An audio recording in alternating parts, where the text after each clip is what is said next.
A week passed. I tried to bury the memory of the crosswalk crash under a mountain of work and a river of caffeine. I told myself it was a one-time brain fart, a product of stress and exhaustion. But you can't unsee a bug once you know it's there. My professional life had been dedicated to training my brain to spot inconsistencies, to find the subtle tells of a system under strain. Now, I couldn't turn it off. The bugs were everywhere. It started small, easily deniable. While riding the subway, I watched the businessman across from me turn a page of his newspaper. For a split second, his hand and the paper became transparent, and I saw the metal pole behind him perfectly. He'd clipped through the object. He didn't notice a thing, just kept on reading. I blinked, and it was gone. Just the trick of the light, I told myself, my heart pounding a frantic rhythm against my ribs. A few days later, I was walking through a park on my lunch break. A flock of pigeons took flight from the grass in a flurry of wings. But halfway into the air, they froze. All 30 of them, locked in place, wings outstretched, suspended against the blue sky as if caught in a celestial animation loop. A dog barked and the loop broke. The pigeons continued their flights as if nothing had happened. I stood, frozen myself, a sandwich halfway to my mouth. The audio glitches were worse. They were more insidious.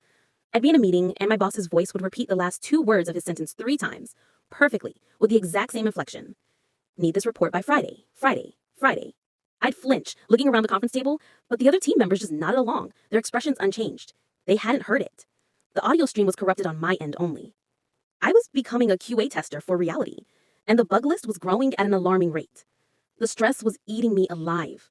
I was barely sleeping, and when I did, my dreams were of falling through gray static voids. I had to tell someone. It's like the world's physics engine is lagging, I explained to Chloe, my voice low as we sat in a corner booth of a noisy diner. The smell of grease and burnt coffee felt grounding. Chloe was a programmer at my company, one of the few people who spoke my language. She listened intently, her brow furrowed with concern.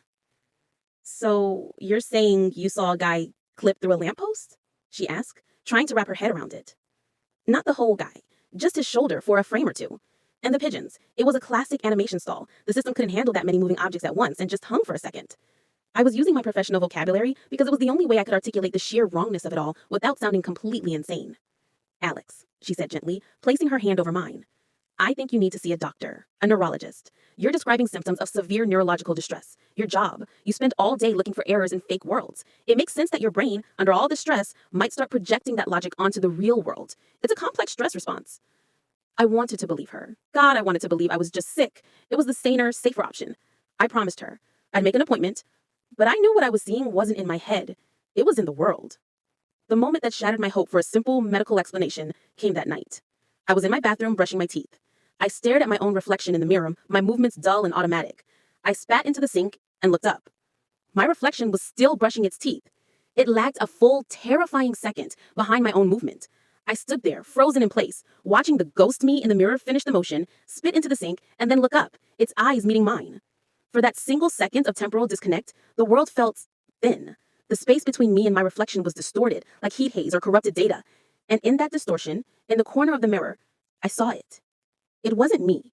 It wasn't the room. It was something else. Something that was only visible in the fractured seam of the glitch. It was a chaotic, shifting mass of impossible angles and screaming monochrome static.